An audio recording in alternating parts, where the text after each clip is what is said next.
ಎಲ್ಲರಿಗೂ ನಮಸ್ಕಾರ. ನಾನು ಡಾಕ್ಟರ್ ಜಿತೇಶ್, ನಿಸರ್ಗ ಹಾಸ್ಪಿಟಲ್ ಸಿರ್ಸಿ. ನಾವು ಸ್ಕಿನ್ ಕೇರ್ ಮತ್ತು ಹೇರ್ಗೆ ತುಂಬ ಖರ್ಚು ಮಾಡ್ತೀವಿ ಅಲ್ವಾ. ಈಗ ಹೇರ್ ಲಾಸ್, ಕೆಲವರಿಗೆ ಸಣ್ಣ ವಯಸ್ಸಲ್ಲೇ ತುಂಬ ಹೇರ್ ಲಾಸ್ ಆಗುತ್ತೆ.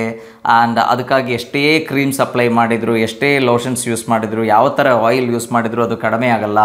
ಆ್ಯಂಡ್ ಕೆಲವರಿಗೆ ತುಂಬ ಪ್ರಿಮೆಚ್ಯೂರ್ ಗ್ರೇಯಿಂಗ್ ಆಫ್ ಹೇರ್ ಇರುತ್ತೆ, ಕೂದಲು ಬೇಗ ಬೆಳ್ಳಗಾಗುತ್ತೆ, ಅದಕ್ಕೇನು ಮಾಡಿದರೂ ಕೂಡ ಅದು ಕಡಿಮೆ ಮಾಡೋಕ್ಕಾಗಲ್ಲ. And at the same time ಕೆಲವರು ಸ್ಕಿನ್ ಪ್ರಾಬ್ಲಮ್ಸ್ ಬರುತ್ತೆ, ಸ್ಕಿನ್ನಲ್ಲಿ ತುಂಬ ವೈಟ್ ಪ್ಯಾಚಸ್ ಡೆವಲಪ್ ಆಗೋದು, ಹೈಪೋಪಿಗ್ಮೆಂಟೇಷನ್ ಆಗೋದು ಅಥವಾ ಹೈಪರ್ ಪಿಗ್ಮೆಂಟೇಷನ್ ಆಗೋದು, ಅಂದರೆ ಕಪ್ಪು ಕಲರ್ ಆಗೋದು.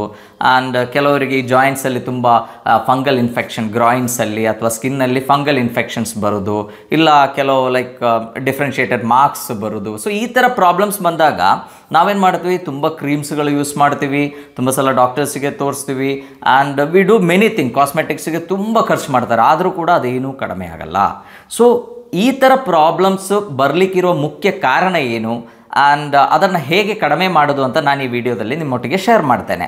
ಆ್ಯಂಡ್ ಯೂಶ್ವಲಿ ನೀವು ಅಬ್ಸರ್ವ್ ಮಾಡಿ ನೋಡಿ, ನಮ್ಮ ಡೇ ಟು ಡೇ ಲೈಫಲ್ಲಿ ನಮಗೆ ಭಾಳಷ್ಟು ನ್ಯೂಟ್ರಿಷನ್ ಇರುವಂಥ, ನ್ಯೂಟ್ರಿಯೆಂಟ್ಸ್ ಇರುವಂಥ ಆಹಾರ ಬೇಕಾಗುತ್ತೆ. ನಮ್ಮ ಎಲ್ಲ ಫಂಕ್ಷನ್ಸು ಸರಿಯಾಗಿ ನಡಿಬೇಕು ಅಂದರೆ ನಾವು ತಗೊಳ್ಳೋಂಥ ಆಹಾರದಲ್ಲಿ ನಮಗೆ ಬೇಕಾಗಿರುವಂಥ ಎಷ್ಟೋ ನ್ಯೂಟ್ರಿಯೆಂಟ್ಸ್ ಬೇಕಾಗುತ್ತೆ. ಈಗ ಮೊದಲೆಲ್ಲ ನೋಡಿದರೆ like may be 100 years ago ಆವಾಗ ತುಂಬ ಪ್ರಾಬ್ಲಮ್ಸ್ ಬರ್ತಿತ್ತು, ಅಂದರೆ ಅವರಿಗೆ ಸರಿಯಾಗಿ ಆಹಾರ ತಗೊಳ್ಳಿಕ್ಕೆ ಆಗೋದಿಲ್ಲಾಗಿತ್ತು. ಸೊ ಹಾಗಾಗಿ ಡೆಫಿಷಿಯನ್ಸೀಸ್ ತುಂಬ ಆಗ್ತಿತ್ತು. ಆ್ಯಂಡ್ ಡೆಫಿಷಿಯನ್ಸೀಸ್ ಅಂದರೆ ಆ ಟೈಮಲ್ಲಿ ಬಂದಿರುವ ಡೆಫಿಷಿಯನ್ಸೀಸು ಮೇನ್ಲಿ ಮ್ಯಾಕ್ರೋ ನ್ಯೂಟ್ರಿಯೆಂಟ್ ಡೆಫಿಷಿಯನ್ಸೀಸ್, ಅಂದರೆ ಅವರಿಗೆ ಲೈಕ್ ಅನ್ನ ಇಲ್ಲ, ಊಟ ಮಾಡಲಿಕ್ಕೆ ಏನಿಲ್ಲ. ಸೊ ಹಾಗಾಗಿ ಏನಾಗುತ್ತೆ, ಅವರಿಗೆ ಕಾರ್ಬೋಹೈಡ್ರೇಟ್ದು ಡೆಫಿಷಿಯನ್ಸಿ ಆಗ್ತಿತ್ತು, ಪ್ರೋಟೀನ್ ಡೆಫಿಷಿಯನ್ಸಿ ಆಗ್ತಿತ್ತು, ಅಥವಾ ಫ್ಯಾಟ್ ಡೆಫಿಷಿಯನ್ಸಿ. ಸೊ ಈ ಥರ ಡೆಫಿಷಿಯನ್ಸೀಸ್ ಹೆಚ್ಚಿಗೆ ಆಗ್ತಿತ್ತು. ಬಟ್ ಈ ಟೈಮಲ್ಲಿ ಬರುವಂಥ ಸಮಸ್ಯೆಗಳೇನಿದೆ, ಯಾರಿಗೂ ಕೂಡ ಫುಡ್ಡಿಗೆ ಕೊರತೆ ಇಲ್ಲ. ಆ್ಯಂಡ್ ನಾವೆಲ್ಲ ತುಂಬ ಹೈ ಕ್ಯಾಲರಿ ಫುಡ್ಡನ್ನು ತಗೊಳ್ಳೋರು, ಆದರೂ ಕೂಡ ಏನಾಗ್ತಾ ಇದೆ, ನಮಗೆ ಡೆಫಿಷಿಯನ್ಸೀಸ್ ತುಂಬ ಕಂಡು ಬರ್ತಾ ಇದೆ. ಸೊ ಅದು ನೋಡುವಾಗ ಮೇನ್ಲಿ ನ್ಯೂಟ್ರಿಯೆಂಟ್ಸ್ ಏನಿದೆ, ದೇ ಆರ್ ಡಿವೈಡೆಡ್ ಇಂಟು 2. ಒಂದು ಮ್ಯಾಕ್ರೋ ನ್ಯೂಟ್ರಿಯೆಂಟ್ಸ್ ಅಂತ ಹೇಳ್ತೀವಿ, ಅದರಲ್ಲಿ ಕಾರ್ಬೋಹೈಡ್ರೇಟ್, ಪ್ರೋಟೀನ್, ಫ್ಯಾಟ್ ಇದೆಲ್ಲ ಬರುತ್ತೆ. ಸೊ ಅದು ನಮಗೆ ತುಂಬ ಸಫಿಷಿಯೆಂಟ್ ಆಗಿ ಬರುತ್ತೆ. ಎಲ್ಲದೂ ಸಿಗ್ತಾ ಇಲ್ಲ, ಮೇನ್ಲಿ ನಮಗೆ ಸಿಗೋದು ಅಂದರೆ ಕಾರ್ಬೋಹೈಡ್ರೇಟ್. ಸೊ ಆ ಕಾರ್ಬೋಹೈಡ್ರೇಟ್ ಹೆಚ್ಚಿಗೆ ತಗೊಳ್ಳೋದ್ರಿಂದಾನೇ ನಮಗೆ ಭಾಳಷ್ಟು ಸಮಸ್ಯೆಗಳು ಕೂಡ ಬರ್ತಾ ಇದೆ. ಪ್ರೋಟೀನ್ ಡೆಫಿಷಿಯನ್ಸಿ ಇನ್ನೂ ಕಂಡು ಬರ್ತಾ ಇದೆ, ತುಂಬ ಜನರಲ್ಲಿ ಪ್ರೋಟೀನ್ದು ಕೊರತೆ ತುಂಬ ಕಂಡು ಬರ್ತಾ ಇದೆ. ಆ್ಯಂಡ್ ಫ್ಯಾಟ್ ಕೂಡ ನಮ್ಮಲ್ಲಿರುವ ತಪ್ಪು ಕಲ್ಪನೆಯಿಂದ, like fat is very bad for health ಅಂತ ಅಂದ್ಕೊಂಡು ನಾವು ಫ್ಯಾಟ್ ಕೂಡ ಸರಿಯಾಗಿ ಕನ್ಸ್ಯೂಮ್ ಮಾಡಲ್ಲ. ಅದು ಕೂಡ ನಮ್ಮ ಸ್ಕಿನ್ ಹೆಲ್ತು, ಗಟ್ ಹೆಲ್ತು, ಹೇರ್ ಹೆಲ್ತು ಇದಕ್ಕೆಲ್ಲ ಪ್ರಾಬ್ಲಮ್ಸ್ ಕ್ರಿಯೇಟ್ ಮಾಡಲಿಕ್ಕೆ ಒಂದು ಮೇನ್ ರೀಸನ್. ಸೊ ಮತ್ತೊಂದು ಗ್ರೂಪ್ ಆಫ್ ನ್ಯೂಟ್ರಿಯೆಂಟ್ಸ್ ಏನಿದೆ, ಅದಕ್ಕೆ ನಾವು ಮೈಕ್ರೋ ನ್ಯೂಟ್ರಿಯೆಂಟ್ಸ್ ಅಂತ ಹೇಳ್ತೀವಿ. ಸೊ ಈ ನ್ಯೂಟ್ರಿಯೆಂಟ್ಸ್ ಇದರಲ್ಲಿ ಮೇನ್ಲಿ ಬರೋದಂದರೆ ಲೈಕ್ ನಮ್ಮ ವೈಟಮಿನ್ಸು ಮತ್ತು ಮಿನರಲ್ಸ್. ಸೊ ಇವತ್ತಿನ ವಿಡಿಯೋದಲ್ಲಿ ನಮಗೆ ವೈಟಮಿನ್ಸು ಮತ್ತು ಮಿನರಲ್ಸ್ದು ಕೊರತೆ ಇದ್ದಾಗ ಏನೇನು ಸಿಂಪ್ಟಮ್ಸ್ ಬರ್ಬೋದು ಅಂತ ನಾನು ನಿಮ್ಮೊಟ್ಟಿಗೆ ಶೇರ್ ಮಾಡ್ತೇನೆ. ಅದು ಬರೀ ಒಂದು ಕೂದಲು ತುಂಬ ಉದುರೋದೊಂದೇ ಅಲ್ಲ, ಅಥವಾ ಸ್ಕಿನ್ನಲ್ಲಿ ಬರುವ ಲೀಷನ್ಸ್ ಅಷ್ಟೇ ಅಲ್ಲ, ಉಗುರಲ್ಲಿ ಬರುವ ಲೀಷನ್ಸ್ ಇರುತ್ತೆ, ಭಾಳಷ್ಟು ಪ್ರಾಬ್ಲಮ್ ಇರುತ್ತೆ, ನಮಗೆ ಸುಸ್ತು ಇರುತ್ತೆ, and there are different types of problem. So ನಾನು ಈ ವಿಡಿಯೋದಲ್ಲಿ ಮೇನ್ಲಿ 5 ಲೈಕ್ ನ್ಯೂಟ್ರಿಯೆಂಟ್ಸ್, ಅಂದರೆ ಅದು ವೈಟಮಿನ್ಸು ಮತ್ತು ಮಿನರಲ್ಸಲ್ಲಿ ಬರುವ ಕೊರತೆಯಿಂದ ನಮ್ಮ ದೇಹದಲ್ಲಿ ಏನೇನು ಬದಲಾವಣೆಗಳಾಗುತ್ತೆ, ಸೊ ಈ ಚೇಂಜಸ್ ಕಂಡ್ರೆ ನಮಗೆ ಕಂಡುಹಿಡಿಯೋಕ್ಕಾಗುತ್ತೆ. ನಾವು ನಾನು ಹೇಳೋದಂಗೆ ಕಾಸ್ಮೆಟಿಕ್ಸಲ್ಲಿ ಮತ್ತು ಹೇರ್ ಪ್ರಾಬ್ಲಮ್ಸ್ಗೆಲ್ಲ ನಾವು ಲ್ಯಾಕ್ಸ್ ಟುಗೆದರ್ ಖರ್ಚು ಮಾಡ್ತೀವಿ, ಅದರದೆಲ್ಲ ನೆಸೆಸಿಟಿ ಇರಲ್ಲ. ಮೇ ಬಿ ಒಂದು ಸಣ್ಣ ಯಾವುದಾದ್ರೂ ಒಂದು ತರಕಾರಿ ತಿಂದರೆ, ಅಥವಾ ಯಾವುದಾದ್ರೂ ಒಂದು ಕಡಿಮೆ ರೇಟಿಂದ ಯಾವುದಾದ್ರೂ ಒಂದು ಫುಡ್ ಸಪ್ಲಿಮೆಂಟ್ ತೊಗೊಂಡ್ರೆ ಸರಿಯಾಗಲಿಕ್ಕಿರುವ ಅಷ್ಟೇ ಪ್ರಾಬ್ಲಮ್ ಇರುತ್ತೆ ನಮಗೆ. ಬಟ್ ನಾವು ಅದನ್ನು ನೆಗ್ಲೆಕ್ಟ್ ಮಾಡಿ ಭಾಳಷ್ಟು ದುಡ್ಡು ಖರ್ಚು ಮಾಡಿ last V end up in all type of complications. So ಮೊದಲನೇದಾಗಿ ಐರನ್ ಡೆಫಿಷಿಯನ್ಸಿ. ಸೊ ಹೈಯೆಸ್ಟ್ ಕಂಡು ಬರುವಂಥ ಒಂದು ಡೆಫಿಷಿಯನ್ಸಿ ಇದು, ಎಸ್ಪೆಷಲಿ ಲೇಡೀಸಲ್ಲಿ ಹೆಚ್ಚಿಗೆ ಕಂಡು ಬರ್ತಾ ಇದೆ. ಆ್ಯಂಡ್ ಅದು ಮೇ ಬಿ ಡ್ಯೂ ಟು ಅವ್ರದ್ದು ಪೀರಿಯಡಿಕಲ್ ಲಾಸ್ ಆಫ್ ಬ್ಲಡ್, ಅಂದರೆ ಪೀರಿಯಡ್ಸ್ ಯಾವಾಗ ಆಗುತ್ತೆ ಆವಾಗ ಇರೋ ಬ್ಲಡ್ ಲಾಸಿಂದ ಇರ್ಬೋದು. ಆ್ಯಂಡ್ ನಿಮಗೆಲ್ಲ ಗೊತ್ತಿದೆ, ಐರನ್ ಇದ್ದರೆ ಮಾತ್ರ ನಮ್ಮ ಬಾಡಿಯಲ್ಲಿ RBCs ಮತ್ತು ಹಿಮೋಗ್ಲೋಬಿನ್ ಸರಿಯಾಗಿ ಪ್ರೊಡಕ್ಷನ್ ಆಗುತ್ತೆ. ಸೊ ಐರನ್ ಡೆಫಿಷಿಯನ್ಸಿ ಇದ್ದಾಗ ಹೆಚ್ಚಿಗೆ ಜನರಲ್ಲಿ ಕಂಡುಬರುವ ಸಮಸ್ಯೆ ಏನು ಅಂತ ಕೇಳಿದರೆ ರಕ್ತಹೀನತೆ ಅಥವಾ ಅನಿಮಿಯಾ ಅಂತ. ಸೊ ಈ ಥರ ಪ್ರಾಬ್ಲಮ್ಸ್ ಬಂದಾಗ ಮಾತ್ರ ನಾವೇನು ಮಾಡ್ತೀವಿ, ಡಾಕ್ಟರ್ ಹತ್ರ ಹೋಗಿ ಚೆಕ್ ಮಾಡಿದಾಗ ಓಕೆ ನಿಮ್ಗೆ ಐರನ್ ಕಡಿಮೆ ಇದೆ ಅಂತ ಹೇಳಿ ಅದಕ್ಕೆ ಇರುವಂಥ ಮೆಡಿಸಿನ್ಸ್ ತಗೊಳ್ತೀವಿ. ಬಟ್ ಐರನ್ ಡೆಫಿಷಿಯನ್ಸಿಯಿಂದ ಬರುವಂಥ ಭಾಳಷ್ಟು ಸೈನ್ಸ್ ಇದೆ, ನಮ್ಮ ಬಾಡಿ ಮೊದಲೇ ತೋರಿಸುತ್ತೆ ನಿಮಗೆ ಐರನ್ ಡೆಫಿಷಿಯನ್ಸಿ ಇದೆ ಅಂತ. ಅದನ್ನು ನಾವು ಕಂಡಿಡಿದ್ರೆ ಭಾಳಷ್ಟು ಪ್ರಾಬ್ಲಮ್ಸ್ ನಮಗೆ ಸಾಲ್ವ್ ಮಾಡಲಿಕ್ಕಾಗುತ್ತೆ. ಅದರಲ್ಲಿ ಮುಖ್ಯವಾಗಿ ಹೇರ್ ಲಾಸ್. ಸೊ ಐರನ್ ಕಡಿಮೆ ಇದ್ದಾಗ ತುಂಬ ಕೂದಲು ಉದುರಲಿಕ್ಕೆ ಸ್ಟಾರ್ಟ್ ಆಗುತ್ತೆ. ಸೊ ಅದಕ್ಕೆ ನಾವು ಸೀರಮ್ ಫೆರಿಟಿನ್ ಲೆವೆಲ್ ಎಲ್ಲ ಚೆಕ್ ಮಾಡಿದ್ರೆ ನಮಗೆ ಗೊತ್ತಾಗುತ್ತೆ. ಬಟ್ ಇದನ್ನು ನಾವು ನೆಗ್ಲೆಕ್ಟ್ ಮಾಡ್ತೀವಿ. ನಾವೇನು ಮಾಡ್ತೀವಿ, ಬೇರೆ ಬೇರೆ ಎಣ್ಣೆಗಳು ಅಪ್ಲೈ ಮಾಡ್ತೀವಿ, ಅಥವಾ ಬೇರೆ ಬೇರೆ ಮೆಡಿಸಿನ್ಸ್ ತಗೊಳ್ತೀವಿ, ಅಥವಾ ಬೇರೆ ಬೇರೆ ಟ್ರೀಟ್ಮೆಂಟ್ಗಳಿಗೆ ಹೋಗ್ತೀವಿ, ಹೇರ್ ಟ್ರಾನ್ಸ್ಪ್ಲಾಂಟ್ ಈ ಥರ ಟ್ರೀಟ್ಮೆಂಟ್ಗಳಿಗೆ ಹೋಗ್ತೀವಿ. ಬಟ್ ಇನ್ಸ್ಟೆಡ್ ಆಫ್ ದ್ಯಾಟ್ ಒಂದು ಸಿಂಪಲ್ ಐರನ್ ಲಾಸ್ ಇದ್ದರೂ ಕೂಡ, ಐರನ್ ಡೆಫಿಷಿಯನ್ಸಿ ಇದ್ದರೂ ಕೂಡ ನಮಗೆ ಏನಾಗುತ್ತೆ, ನಮಗೆ ಈ ಪ್ರಾಬ್ಲಮ್ಸ್ ಬರುತ್ತೆ, ಹೇರ್ ಲಾಸ್ ಬರುತ್ತೆ, ಅಥವಾ ಲೈಕ್ ಆಂಗ್ಯುಲಾಸ್ಟೊಮೆಟೊ ಅಂದರೆ ನಮ್ಮ ಬಾಯಿಯಲ್ಲಿ ಇಲ್ಲಿ ಸಣ್ಣ ಸಣ್ಣ ಗಾಯ ಆಗೋದು, ಸ್ಕಿನ್ ಪೇಲ್ ಆಗೋದು, ತುಂಬ ಒಂಥರ ಅವ್ರಿಗೆ ನೋಡಿದ್ರೆ ಅನ್ಸುತ್ತೆ, ನೋಡ್ಲಿಕ್ಕೆ ಒಳ್ಳೆ ದಪ್ಪ ದಪ್ಪಗಿರ್ತಾರೆ, ಬಟ್ ಸ್ಕಿನ್ ನೋಡಿದ್ರೆ ನಮ್ಗೆ ಗೊತ್ತಾಗುತ್ತೆ she or he is very weak. So highly iron deficiencies ಕಂಡು ಬರೋದು ಫೀಮೇಲ್ಸಲ್ಲೇ ಹೆಚ್ಚಿಗೆ ಕಂಡು ಬರ್ತಾ ಇದೆ. ಆ್ಯಂಡ್ ಈ ಐರನ್ ಡೆಫಿಷಿಯನ್ಸಿಯಿಂದ ಏನಾಗುತ್ತೆ, ಅವರಿಗೆ ಲೈಕ್ ಪಿರಿಯಡ್ ಇಶ್ಯೂಸ್ ಬರೋದು, ಮುಟ್ಟಿನ ತೊಂದರೆಗಳು ಡೆವಲಪ್ ಆಗುವಂಥ ಸಾಧ್ಯತೆ ಇದೆ, ತುಂಬ ಆಂಗ್ಸೈಟಿ ಆಗೋದು, ಉದ್ವೇಗ ಹೆಚ್ಚಾಗುವಂಥ ಸಾಧ್ಯತೆ ಇದೆ, ಆ್ಯಂಡ್ ಪದೇ ಪದೇ ತಲೆನೋವು ಬರುವಂಥ ಸಾಧ್ಯತೆ ಇದೆ. ಕೈ ಬೆರಳುಗಳ ತುದಿಯಲ್ಲಿ ಟಿಂಗ್ಲಿಂಗ್ ಸೆನ್ಸೇಷನ್ ಬರುತ್ತೆ. ಯಾಕೆಂದರೆ ನಿಮ್ಗೆ ಗೊತ್ತಿದೆ ನಮ್ಮ ರಕ್ತದಲ್ಲಿ ಆಕ್ಸಿಜನ್ ತಗೊಂಡೋಗೋದು ಹಿಮೋಗ್ಲೋಬಿನ್. ಸೊ ಹಿಮೋಗ್ಲೋಬಿನ್ ಡೆಫಿಷಿಯನ್ಸಿ ಇದ್ದಾಗ ಏನಾಗುತ್ತೆ, ಎಲ್ಲ ಕಡೆ ಆಕ್ಸಿಜನ್ ಸರಿಯಾಗಿ ಸಪ್ಲೈ ಆಗಲ್ಲ. ಆಕ್ಸಿಜನ್ ಸರಿಯಾಗಿ ಸಪ್ಲೈ ಆಗಲಿಲ್ಲ ಅಂದರೆ ನರಗಳಿಗೆ ಇರಿಟೇಷನ್ ಸ್ಟಾರ್ಟ್ ಆಗುತ್ತೆ. ಸೊ ಹಾಗಾಗಿ ಟಿಂಗ್ಲಿಂಗ್ ಸೆನ್ಸೇಷನ್ ಬರುವಂಥ ಸಾಧ್ಯತೆ ಇದೆ. ಆ್ಯಂಡ್ ಹೆಡ್ ಏಕ್ ಬರುವಂಥ ಸಾಧ್ಯತೆ ಇದೆ. ಆ್ಯಂಡ್ ಕೆಲವರಲ್ಲಿ ಒಂಥರ ಡಿಫ್ರೆಂಟ್ ಟೈಪ್ ನೀವು ನೋಡಿರ್ಬೋದು, ಕೆಲವರಿಗೆ ಮಣ್ಣು ತಿನ್ನಲಿಕ್ಕೆ ತುಂಬ ಇಷ್ಟ. ಸೊ ಈ ಥರ ಕ್ರೇವಿಂಗ್ ಬರುವಂಥ ಸಾಧ್ಯತೆ ಕೂಡ ಈ ಐರನ್ ಡೆಫಿಷಿಯನ್ಸೀಸಲ್ಲಿ ಕಂಡು ಬರುತ್ತೆ. ಸೊ ಐರನ್ ಕೊರತೆ ಇದ್ದರೆ ಬರೀ ರಕ್ತಹೀನತೆ ಒಂದೇ ಅಲ್ಲ, ಈ ಥರ ಸಿಂಪ್ಟಮ್ಸನ್ನು ನಾವು ಅಬ್ಸರ್ವ್ ಮಾಡಬೇಕು. ಬಾಯಿಯಲ್ಲಿ ತುಂಬ ಹುಣ್ಣಾಗುವಂಥ ಸಾಧ್ಯತೆಗಳಿದೆ. ಆ್ಯಂಡ್ ಲೈಕ್ ನಮಗೆ ತುಂಬ ಸುಸ್ತು, ಮಸಿಲ್ ಪೇಯ್ನ್ ಬರುವಂಥ ಸಾಧ್ಯತೆಗಳು ತುಂಬ ಹೆಚ್ಚು. ಈಗ ಮೇಯ್ನ್ಲಿ ಮೀನಕಂಠ, ತುಂಬ ಜನ ಹೇಳ್ತಾರೆ ನನಗೆ ಮೀನಕಂಠ ತುಂಬ ನೋವಿದೆ ಅಂತೇಳಿ ನಾವು ಬರೀ ಕ್ಯಾಲ್ಶಿಯಂ ಮಾತ್ರೆಗಳಷ್ಟೇ ನುಂಗ್ತಾ ಇರ್ತೀವಿ. ಈವನ್ ಐರನ್ ಡೆಫಿಷಿಯನ್ಸಿಯಲ್ಲಿ ಕೂಡ ನಮ್ಮ ಮೀನಕಂಠ ನೋವು ಬರುವಂಥ ಸಾಧ್ಯತೆ ಇದೆ, ಎಲ್ಲ ಮಸಿಲ್ಸಲ್ಲಿ ಪೇಯ್ನ್ ಬರುವಂಥ ಸಾಧ್ಯತೆ ಇದೆ. ಆ್ಯಂಡ್ ಕೋಲ್ಡ್ ಪೆರಿಫರಿ ಅಂತ ಹೇಳ್ತೀವಿ, ಕೈ ಕಾಲು ತುಂಬ ತಂಪು ಅನಿಸೋದು. ಯಾವಾಗಲೂ ಕೆಲವರು ನೋಡಿ ಕೈ ತಂಪಗಿರುತ್ತೆ, ಕಾಲು ಪಾದ ತಂಪಗಿರುತ್ತೆ. ಸೊ ಈ ಥರ ಪ್ರಾಬ್ಲಮ್ ಕೂಡ ಐರನ್ ಡೆಫಿಷಿಯನ್ಸಿಯಲ್ಲಿ ಕಂಡು ಬರ್ತಾ ಇದೆ. ಸೊ ಈ ಸಿಂಪ್ಟಮ್ಸ್ ಈಗ ನೋಡಿದ್ರೆ ನಿಮಗೆ ಗೊತ್ತಾಗುತ್ತೆ, ಓಕೆ ನನಗೆ ಐರನ್ ಡೆಫಿಷಿಯನ್ಸಿ ಇರುವಂಥ ಸಾಧ್ಯತೆ ಇದೆ. ಅದಕ್ಕೆ ಎಷ್ಟು ಖರ್ಚಾಗುತ್ತೆ, ಲ್ಯಾಬ್ಗೆ ಹೋಗಿ ಒಂದ್ಸಲ ಬ್ಲಡ್ ಟೆಸ್ಟ್ ಮಾಡಿ ಐರನ್ ಲೆವೆಲ್ ಕಂಡಿಡಿರಿ. ಅಥವಾ ಅದು ಕಡಿಮೆ ಇದ್ದರೆ ಆದಷ್ಟು ನಾವು ಐರನ್ ಸಪ್ಲಿಮೆಂಟ್ಸನ್ನು ತಗೋಬೇಕು. ಇಲ್ಲಾಂದರೆ ನಮಗೆ ಗೊತ್ತಿದೆ ನ್ಯಾಚುರಲ್ ಸೋರ್ಸಸಲ್ಲಿ ಐರನ್ ತುಂಬ ಚೆನ್ನಾಗಿ ನಮಗೆ ಸಿಗುತ್ತೆ. ಆ್ಯಂಡ್ ನಾನ್ ವೆಜಿಟೇರಿಯನ್ನಲ್ಲಿ ಹೀಮ್ ಐರನ್ ಅಂತ ಹೇಳ್ತೀವಿ. ಸೊ ಅದು ಈಸಿಲಿ ಅಬ್ಸಾರ್ಬ್ ಆಗಲಿಕ್ಕೆ ಲೈಕ್ ತುಂಬ very easy to get absorbed. So ಹಾಗಾಗಿ ಮೀಟ್ ನಾನ್ ವೆಜಿಟೇರಿಯನ್ಸ್ಗೆ ಐರನ್ ಡೆಫಿಷಿಯನ್ಸೀಸ್ ಬರುವಂಥ ಸಾಧ್ಯತೆ ಸ್ವಲ್ಪ ಕಮ್ಮಿ.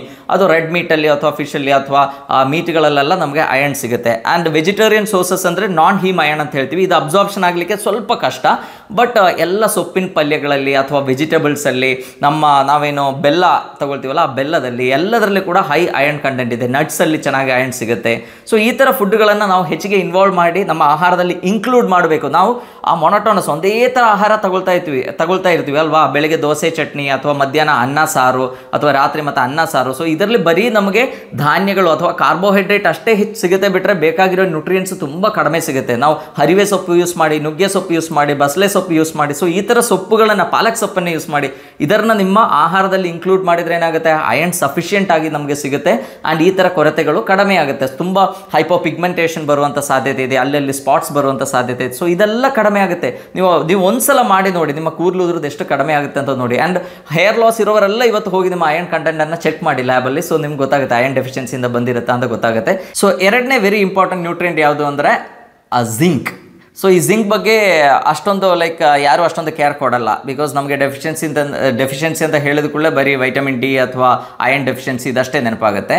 So zinc is also very important. So zinc deficiency ಇದ್ದರೆ ಮೇನ್ಲಿ ಬಾಡಿ ಕೆಲವು ಸಿಂಪ್ಟಮ್ಸನ್ನು ತೋರಿಸುತ್ತೆ. ಅದರಲ್ಲಿ ಮುಖ್ಯವಾಗಿರೋದು ಒಂದಂದರೆ ಈ ನೈಲ್ ಬೆಡ್ಡಲ್ಲಿ ನೀವು ಅಬ್ಸರ್ವ್ ಮಾಡಿ ವೈಟ್ ಡಾಟ್ಸ್ ಬರಲಿಕ್ಕೆ ಸ್ಟಾರ್ಟ್ ಆಗುತ್ತೆ. Zinc is very essential. ನಮ್ಮ ಬಾಡಿ ಫಂಕ್ಷನ್ಸ್ ಸರಿಯಾಗಿ ಆಗಬೇಕು ಅಂದರೆ ಜಿಂಕ್ ಬೇಕೇ ಬೇಕು.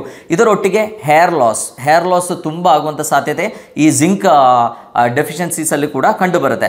ಆ್ಯಂಡ್ ರೀಸೆಂಟ್ಲಿ ಏನಾಗಿದೆ ಅಂದರೆ ಜಿಂಕ್ ಡೆಫಿಷಿಯನ್ಸೀಸ್ ತುಂಬ ಹೆಚ್ಚಿಗೆ ಕಂಡು ಬರ್ತಾ ಇದೆ. ಅದಕ್ಕೆ ಒಂದು ಮುಖ್ಯ ಕಾರಣ ಏನು ಅಂದರೆ ನಮ್ಮ ಈಟಿಂಗ್ ಹ್ಯಾಬಿಟ್. ನಾವು ತುಂಬ ಅನ್ನ ಅಥವಾ ತುಂಬ ಕಾರ್ಬೋಹೈಡ್ರೇಟ್ ರಿಚ್ ಫುಡ್ ತಗೊಳ್ಳೋದ್ರಿಂದ ಜಿಂಕ್ ಎಲ್ಲ ಎಲಿಮಿನೇಟ್ ಆಗ್ತಾ ಇದೆ ಬಾಡಿಯಿಂದ. ಜಿಂಕ್ ಅಬ್ಸಾರ್ಬ್ ಮಾಡಲಿಕ್ಕೆ ಬಾಡಿಗೆ ಆಗ್ತಾ ಇಲ್ಲ. ಈವನ್ ತೋ ನಾವು ಜಿಂಕ್ ಸಪ್ಲಿಮೆಂಟ್ಸ್ ತಗೊಂಡ್ರೂ ಕೂಡ ಜಿಂಕ್ ಅಬ್ಸಾರ್ಪ್ಷನ್ಗೆ ತುಂಬ ಪ್ರಾಬ್ಲಮ್ ಆಗ್ತಾ ಇದೆ. ಸೊ ಜಿಂಕ್ನ ಡೆಫಿಷಿಯನ್ಸಿ ಇದ್ದಾಗ ನಮಗೆ ಮೇನ್ಲಿ ಬರೋದು ಸ್ಕಿನ್ ಇಶ್ಯೂಸ್ ತುಂಬ ಕಂಡು ಬರುತ್ತೆ. ಅಂದರೆ ಕೆಲವು ಫಂಗಲ್ ಇನ್ಫೆಕ್ಷನ್ಸ್ ಬರುವಂಥ ಒಂದು aunty fungal mineral actually zinc ಅಂತ ಹೇಳಿದರೆ. ಸೊ ಅದು ಸಫಿಷಿಯೆಂಟ್ ಆಗಿ ನಮ್ಮ ಬಾಡಿಯಲ್ಲಿದ್ದರೆ ಫಂಗಲ್ ಇನ್ಫೆಕ್ಷನ್ಸ್ ತುಂಬ ಕಡಿಮೆ ಇರುತ್ತೆ. ಈಗ ಕೆಲವರು ನೋಡಿ ಅವರದ್ದು ಗ್ರಾಯಿನ್ಸಲ್ಲಿ ಅಥವಾ ಬ್ಯಾಕಲ್ಲೆಲ್ಲ ತುಂಬ ಫಂಗಲ್ ಇನ್ಫೆಕ್ಷನ್ಸ್ ಸಿವಿಯರ್ ಆಗಿ ಬರುತ್ತೆ. ಅವರೆಲ್ಲ ಆ್ಯಂಟಿಬಯೋಟಿಕ್ಸ್ ಯೂಸ್ ಮಾಡಿ ನೋಡ್ತಾರೆ, ಎಲ್ಲ ಕ್ರೀಮ್ಗಳು ಹಚ್ಚಿ ನೋಡ್ತಾರೆ, ಅಥವಾ ಎಲ್ಲ ಸ್ಟಿರಾಯ್ಡ್ ಸಮೇತ ಅಪ್ಲೈ ಮಾಡಿ ನೋಡ್ತಾರೆ, ಬಟ್ ಏನೂ ಕಡಿಮೆ ಮಾಡಲಿಕ್ಕೆ ಆಗಲ್ಲ.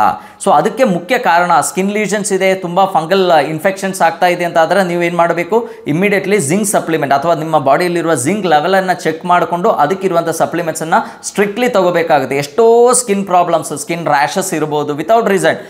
ಯೂಶಲಿ ಏನಾಗುತ್ತೆ, ಒಂದು ಫಂಗಲ್ ಇನ್ಫೆಕ್ಷನ್ ಆಗುವಂಥ ಸಾಧ್ಯತೆ ಎಲ್ಲರಿಗೂ ಇದೆ. ಬಟ್ ಫಂಗಲ್ ಇನ್ಫೆಕ್ಷನ್ ಆದರೆ ಅದಕ್ಕಿರುವಂಥ ಕ್ರೀಮ್ಗಳು ಅಥವಾ ಅದಕ್ಕಿರುವಂಥ ಮೆಡಿಸಿನ್ಸ್ ತಗೊಂಡ್ರೆ ಅದು ಇಮಿಡಿಯೇಟ್ಲಿ ಡಿಸಪಿಯರ್ ಆಗುತ್ತೆ. ಬಟ್ ರಿಪೀಟೆಡ್ಲಿ ನಿಮಗೆ ಫಂಗಲ್ ಇನ್ಫೆಕ್ಷನ್ ಬರ್ತಾ ಇದೆ ಅಂತ ಆದರೆ ನಿಮಗೆ ಏನೋ ಒಂದು ನ್ಯೂಟ್ರಿಯೆಂಟ್ ಕೊರತೆ ಇದೆ ಅಂತ ಅರ್ಥ. ಸೊ ಮೇನ್ ನ್ಯೂಟ್ರಿಷನಲ್ ಡೆಫಿಷಿಯನ್ಸಿ ಬರೋದು ಯಾವುದು ಅಂದರೆ ಜಿಂಕ್ ಡೆಫಿಷಿಯನ್ಸಿ. ಸೊ ಜಿಂಕ್ ಡೆಫಿಷಿಯನ್ಸಿಯಲ್ಲಿ ಈ ಫಂಗಲ್ ಇನ್ಫೆಕ್ಷನ್ಸ್ ಆಗುವಂಥ ಸಾಧ್ಯತೆಗಳು ತುಂಬ ಹೆಚ್ಚು. ಆ್ಯಂಡ್ ಫಂಗಲ್ ಇನ್ಫೆಕ್ಷನ್ ಒಂದೇ ಅಲ್ಲ, ಸ್ಕಿನ್ ಡಿಸೀಸ್ಗಳು ಡಿಸೀಸ್ಗಳು ಬರುವಂಥ ಸಾಧ್ಯತೆ ಕೂಡ ತುಂಬ ಹೆಚ್ಚಿಗೆ ಕಂಡು ಬರ್ತಾ ಇದೆ. ಜಿಂಕ್ ನಮ್ಮ ಇಮ್ಯುನಿಟಿ ಅಥವಾ ರೋಗ ಪ್ರತಿರೋಧ ಶಕ್ತಿ ಇಂಪ್ರೂವ್ ಮಾಡಲಿಕ್ಕೆ ಬೇಕಾಗಿರುವಂಥ ಒಂದು ಮಿನರಲ್. ಸೊ ಹಾಗಾಗಿ ಜಿಂಕಿನ ಕೊರತೆ ಇದ್ದಾಗ ನಮಗೆ ಈ ಥರ ಇನ್ಫೆಕ್ಷನ್ಸ್ ಎಲ್ಲ ಹೆಚ್ಚಾಗುವಂಥ ಸಾಧ್ಯತೆಗಳು ತುಂಬ ಹೆಚ್ಚು. ನಾನು ಹೇಳ್ದಂಗೆ ಫಂಗಲ್ ಇನ್ಫೆಕ್ಷನ್ ಇರ್ಬೋದು ಅಥವಾ ಬೇರೆ ಬೇರೆ ಇನ್ಫೆಕ್ಷನ್, ರಿಪೀಟೆಡ್ಲಿ ಕೋಲ್ಡ್ ಬರೋದು, ಲೈಕ್ ಜ್ವರ ಬರೋದು. ಸೊ ಈ ಥರ ಪ್ರಾಬ್ಲಮ್ಸ್ ಬರುವಂಥ ಸಾಧ್ಯತೆ ಕೂಡ ಜಿಂಕ್ ಡೆಫಿಷಿಯನ್ಸಿಯಲ್ಲಿ ತುಂಬ ಕಂಡು ಬರುತ್ತೆ. ಆ್ಯಂಡ್ ಅದರೊಟ್ಟಿಗೆ ಇರಿಟೇಷನ್, ಪೇಷಂಟ್ಸಲ್ಲಿ ತುಂಬ ಒಂಥರ ಇರಿಟೇಟೆಡ್ ಇರ್ತಾರೆ ಅವರು ಯಾವಾಗಲೂ. ಆ್ಯಂಡ್ ಇಂಪಾರ್ಟೆನ್ಸಿ ಬರುವಂಥ ಸಾಧ್ಯತೆ ಇದೆ, ಅಂದರೆ ಲೈಂಗಿಕ ಶಕ್ತಿ ಕಳ್ಕೊಳ್ಳುವಂಥ ಸಾಧ್ಯತೆಗಳು ತುಂಬ ಹೆಚ್ಚಿಗೆ ಇದೆ. ಅಟ್ ದ ಸೇಮ್ ಟೈಮ್ ಅವರಿಗೆ ಕಣ್ಣಿಂದು ವಿಷನ್ ಪ್ರಾಬ್ಲಮ್ಸ್ ಬರುವಂಥ ಸಾಧ್ಯತೆ ಇದೆ.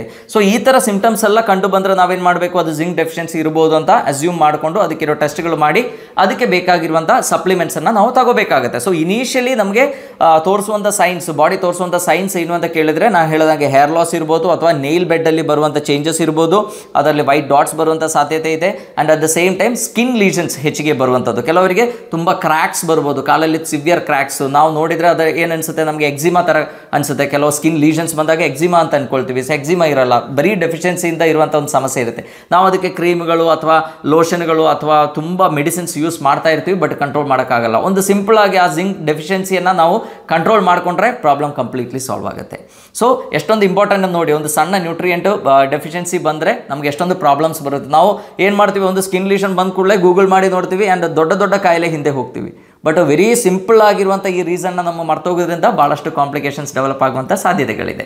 ಸೊ ನಮ್ಮ ರೆಗ್ಯುಲರ್ ಫುಡ್ಡಲ್ಲಿ ಪನೀರು, ಮೀಟು ಮತ್ತು ನಟ್ಸು ಮತ್ತು ತರಕಾರಿಗಳನ್ನು ಹೆಚ್ಚಿಗೆ ಇನ್ಕ್ಲೂಡ್ ಮಾಡಿದರೆ ನಮಗೆ ಸಫಿಷಿಯಂಟ್ ಕ್ವಾಂಟಿಟಿ ಆಫ್ ಜಿಂಕ್ ಸಿಗುತ್ತೆ. ಸೊ ಜಿಂಕ್ ಡೆಫಿಷಿಯನ್ಸಿಯನ್ನು ನಾವು ಕಂಪ್ಲೀಟ್ಲಿ ತಡೆಗಟ್ಟಬಹುದು. ಇನ್ನೊಂದು ತುಂಬ ಇಂಪಾರ್ಟೆಂಟ್ ಆಗಿರೋ ಮಿನರಲ್ ಯಾವುದು ಅಂದರೆ ಸೆಲಿನಿಯಂ. ಸೊ ಈ ಥರ ನ್ಯೂಟ್ರಿಯೆಂಟ್ಸ್ ಬಗ್ಗೆ ನಾನು ಯಾಕೆ ಹೇಳ್ತಾ ಇದ್ವಿ ಅಂದರೆ, ಈ ಥರ ಜಿಂಕ್, ಸೆಲಿನಿಯಂ ಎಲ್ಲ ನಾವು ತುಂಬ ಸಲ ಮಿಸ್ ಮಾಡ್ತೀವಿ, ಅಂದರೆ ಅದರದ್ದು ಡೆಫಿಷಿಯನ್ಸಿ ನಾವು ಕೇರೆ ಮಾಡಲ್ಲ. ಸೊ ಹಾಗಾಗಿ V end up in many complications. And simple ಆಗಿ ಅದನ್ನು ಟ್ರೀಟ್ ಮಾಡಿದ್ರೆ ಎಲ್ಲ ಸರಿ ಮಾಡಲಿಕ್ಕೂ ಆಗುತ್ತೆ. ಸೊ ಸೆಲಿನಿಯಂ ಅಂದರೆ ನಮ್ಮ ಥೈರಾಯ್ಡ್ ಫಂಕ್ಷನ್ಗೆ ಬೇಕಾಗಿರುವಂಥ ಒಂದು ವೆರಿ ಇಂಪಾರ್ಟೆಂಟ್ ಆಗಿರುವಂಥ ಒಂದು ಮಿನರಲ್. ಸೊ ಅದು ನಮ್ಮ ಆಹಾರದಲ್ಲಿ ನಮಗೆ ಸಫಿಷಿಯೆಂಟ್ ಆಗಿ ಸಿಗಲಿಲ್ಲ ಅಂದರೆ ಏನಾಗುತ್ತೆ, ಥೈರಾಯ್ಡ್ ಪ್ರಾಬ್ಲಮ್ಸ್ ಡೆವಲಪ್ ಆಗುವಂಥ ಸಾಧ್ಯತೆಗಳಿದೆ. ಸೊ ಥೈರಾಯ್ಡ್ ಪ್ರಾಬ್ಲಮ್ ಬಂದಮೇಲೆ ಅಷ್ಟೇ ನಮಗೆ ಸೆಲಿನಿಯಂ ಡೆಫಿಷಿಯನ್ಸಿಯನ್ನು ಕಂಡುಹಿಡಿಯೋಕ್ಕಾಗುತ್ತೆ ಅಂತಲ್ಲ.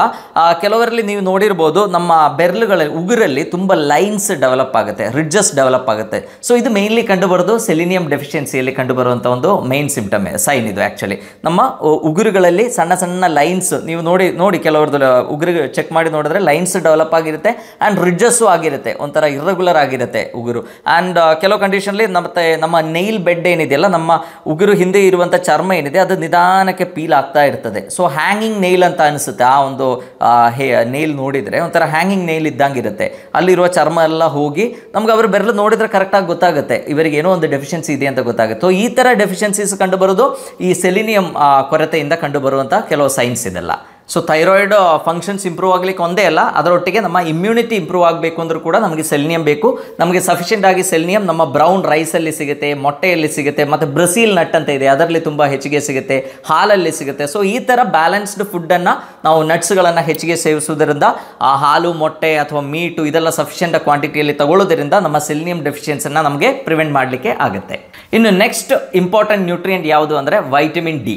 ಸೊ ಇದರ ಬಗ್ಗೆ ನಾನು ಆಲ್ರೆಡಿ ಕೆಲವು ವೀಡಿಯೋಸ್ ಮಾಡಿದ್ದೇನೆ, ಅದರಲ್ಲಿ ಡೀಟೇಲ್ ಆಗಿ ನಿಮಗೆ ಎಕ್ಸ್ಪ್ಲೈನ್ ಮಾಡಿದ್ದೇನೆ. ನಿಮಗೆಲ್ಲ ಗೊತ್ತಿದೆ richest source of vitamin D ಯಾವುದು ಅಂದರೆ ಸನ್ಲೈಟಿಂದಾನೇ ನಮ್ಮ ಬಾಡಿಯಲ್ಲಿರುವ ಕೊಲೆಸ್ಟ್ರಾಲ್ ವೈಟಮಿನ್ ಡಿ ಆಗಿ ಕನ್ವರ್ಟ್ ಆಗುತ್ತೆ. ಬಟ್ ಈಗ ಏನಾಗ್ತಾ ಇದೆ, ಒಂದು ನಮಗೆ ಸನ್ಲೈಟ್ ಎಕ್ಸ್ಪೋಜರ್ ತುಂಬ ಕಡಿಮೆ ಇದೆ, ಆ್ಯಂಡ್ ಎರಡನೇದು ನಾವು ಸನ್ಲೈಟ್ ಹೋದರೂ ಕೂಡ ಸಫಿಷಿಯೆಂಟ್ ಆಗಿರುವಂಥ ವೈಟಮಿನ್ ಡಿ ಪ್ರೊಡಕ್ಷನ್ ಆಗ್ತಾ ಇಲ್ಲ. ಯಾಕೆಂದರೆ ಫ್ಯಾಟಿ ಲಿವರ್ ಪ್ರಾಬ್ಲಮಿಂದ ಈ ಸಮಸ್ಯೆ ಆಗ್ತಾ ಇದೆ. ಎಲ್ಲರಿಗೂ ತುಂಬ ಜನರಿಗೆ, ನೀವು ಯಾರೇ ಬೇಕಾದ್ರೂ ಹೋಗಿ ಸ್ಕ್ಯಾನ್ ಮಾಡಿ ನೋಡಿ, ಫ್ಯಾಟಿ ಲಿವರ್ ಸಮಸ್ಯೆ ಎಲ್ಲರೂ ಹೇಳ್ತಾರೆ ಫ್ಯಾಟಿ ಲಿವರ್ ಇದೆ ಅಂತ.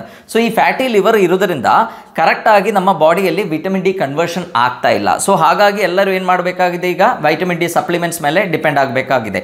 ಆ್ಯಂಡ್ ವೈಟಮಿನ್ ಡಿ ಡೆಫಿಷಿಯನ್ಸಿ ಇದ್ದರೆ ನಿಮಗೆ ಗೊತ್ತಿದೆ, ಅದು ನಮ್ಮ ಕ್ಯಾಲ್ಸಿಯಂ ಅಬ್ಸಾರ್ಪ್ಷನ್ನ ಪ್ರಿವೆಂಟ್ ಮಾಡುತ್ತೆ. ಆ್ಯಂಡ್ ಭಾಳಷ್ಟು ಸಮಸ್ಯೆಗಳು ಬರುತ್ತೆ. ಆಲ್ಮೋಸ್ಟ್ ಎಲ್ಲ ಜಾಯಿಂಟ್ ಪೇಯ್ನ್ ಇರೋವರೆಗೂ ಕೂಡ ಈ ವೈಟಮಿನ್ ಡಿ ಡೆಫಿಷಿಯನ್ಸಿ ನಮಗೆ ತುಂಬ ಕಂಡು ಬರ್ತಾ ಇದೆ. ಆ್ಯಂಡ್ ಕೆಲವರಿಗೆ ಸಿಂಪಲ್ ಆಗಿ ನಮ್ಗೆ ಅದು ಗೊತ್ತಾಗುತ್ತೆ. ಕೆಲವರು ಮುಖದಲ್ಲಿ ನೋಡಿದ್ರೆ ನಮಗೆ ವೈಟ್ ಪ್ಯಾಚಸ್ ಕಾಣುತ್ತೆ, ಅಬ್ಸರ್ವ್ ಮಾಡಿ, ಎಸ್ಪೆಷಲಿ ಮಕ್ಕಳಲ್ಲಿ ಅಥವಾ ಕೆಲವರು ತುಂಬ ಜನರಲ್ಲಿ ಕಂಡು ಬರುತ್ತೆ, ವೈಟ್ ಪ್ಯಾಚಸ್ ಕಾಣುತ್ತೆ. ಸೊ ವೈಟ್ ಪ್ಯಾಚಸ್ ಬರಲಿಕ್ಕೆ ಒಂದು main reason vitamin D deficiency ಇರ್ಬೋದು. ಯಾಕೆಂದರೆ ವೈಟಮಿನ್ ಡಿ ಡೆಫಿಷಿಯನ್ಸಿ ಅಥವಾ ವೈಟಮಿನ್ ಇ ಡೆಫಿಷಿಯನ್ಸಿ ಅಥವಾ ಕ್ಯಾಲ್ಸಿಯಂ ಡೆಫಿಷಿಯನ್ಸಿ, ಸೊ ಈ ಥರ ಡೆಫಿಷಿಯನ್ಸೀಸ್ ಇದ್ದಾಗ ಮುಖದಲ್ಲಿ ವೈಟ್ ಪ್ಯಾಚಸ್ ಬರುವಂಥ ಸಾಧ್ಯತೆಗಳು ತುಂಬ ಹೆಚ್ಚು. ಆ್ಯಂಡ್ ಇದರೊಟ್ಟಿಗೆ ಬಾಕಿ ಇರುವ ನ್ಯೂಟ್ರಿಯನ್ ಕೊರತೆ ಇದ್ದಾಗ ಹೇಗೆ ಹೇರ್ ಫಾಲ್ ಆಗುತ್ತೋ ಆ ಥರ ಪ್ರಾಬ್ಲಮ್ಸ್ ಕೂಡ ಕಂಡು ಬರುತ್ತೆ. ತುಂಬ ಹೇರ್ ಫಾಲ್ ಆಗುವಂಥ ಸಾಧ್ಯತೆ ಇದೆ.